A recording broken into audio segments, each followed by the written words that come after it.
Phoenix is a way bigger city, really, as a whole. Fifth largest city in the country. And a lot of people don't know that. Fastest growing county in the fucking country. In the country, yeah. It's growing like a motherfucker. Maricopa County. A lot of people don't know how big this motherfucker is. So, it's because they're just naive. Well, they look at Phoenix as a desert city. I mean, I did before I moved out here. Like, you just don't know until you know. Like, at the end of the day.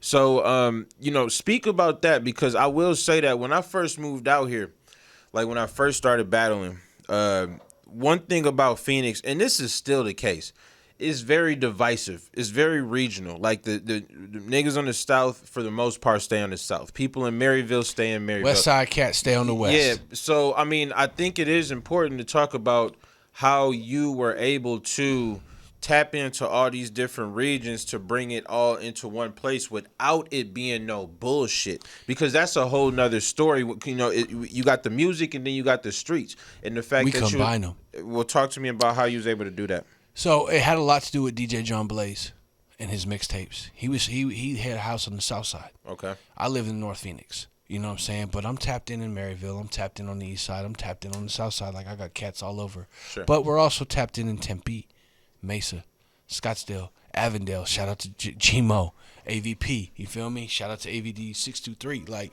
Avondale is low-key popping. But you have these pockets all over the city. And when we came out, like, I saw my rap career phasing out. I was on my last album. Mm-hmm. I dropped 40 bands, put this album out. Lifted, produced half of it, mixed the entire project. This product is industry standard. I signed a deal with MTV, sold them the whole package for next to nothing because I wanted to get licensed on TV shows. Record went 6 times platinum. We sold it to them. Didn't see the money, but a single went 6 million copies. On 2 songs off the album went 6 times platinum on a video game, Battlefield Hardline. I saw it phasing out. So I was like, man, what am I going to do to stay tapped into the industry? I don't want to go get a job. Right. I made a good career as a rapper, like making music independently. Like, I made enough to survive, make a living. You know, it was the game been good to me. I was 29, about to turn 30. I didn't want to get out the game. Like, I've got too much juice, too many connections, too much knowledge. Like, why would I just step away because I'm done rapping? Right. So the moniker was always like, my moniker as an artist was always like, there could be only one. You know what I'm saying? Because you have that mentality as a rapper. It's like battling. I came up in the battle circuit like it was off with their heads. Right. But when you create a platform, it's about respecting unity. It's about coming together for a common goal, and that's putting the city and the state on as a whole. So we started creating these events, and when I was on stage hosting, because I am one of the best live concert hosts in the fucking universe. I don't give a fuck. That's no cap. Like, I've received awards. I love hosting concerts because I can move a crowd to do whatever I want. I learned the hard way. You know, I caused the crowd to riot when I was young. Like, I flipped this bitch upside down. They flipped it upside down. I realized the power you have with that microphone. Right. But you can do the opposite and do it for good. Right. So when you go into an event and the moniker and the narrative is consistently peace and respect, right, love and support, we were dropping mixtapes, and it had 2 songs from all the artists that were performing. It came free with every ticket, courtesy of DJ John Blaze. So these mixtapes would cause people to sell tickets. Now they're listening to the artists they're about to go see in a month at this concert. So when they get there, they're familiarized with who they're listening to.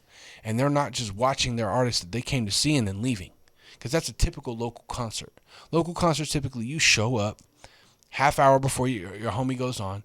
You watch them rock out, and you leave. Yeah, you out. We created the narrative of, nah, stick around. This shit is jumping. Right, right. Come have a good time and celebrate the city and the culture with us. Dog, it was 600 plus the very first event we threw. 612 people. Trap House did volume 2, 734 people. Mm-hmm. We couldn't even, we had people a block down the road waiting an hour to get into a local rap concert headlined by a cat from the West Side. 15th Ave and Buckeye. You feel me? So, like, when we did that, we changed the energy and shifted it to, oh my God, this shit works. Well, they only did 2 concerts. They're not going to do a third. No, we did it for a year straight. Right. And then we expanded and started throwing Farm League events on Sunday afternoons. It grew. It grew. It grew. The festival, first festival came, 3,000 people showed up. Second festival, 5,000 people. Third festival, 7,000 people. Fourth festival, damn near 10,000. You know what I'm saying? Like, it just kept growing and growing and growing. And then you get to the 5th festival, we break off from Live Nation. We do it independently. We expand to 2 days, and 15,000 people show up. No national headliner. Largest independent hip-hop festival on the globe. From an entertainer perspective, more artists, not attendance. Fire. So when you talk about the difference between running an event with a company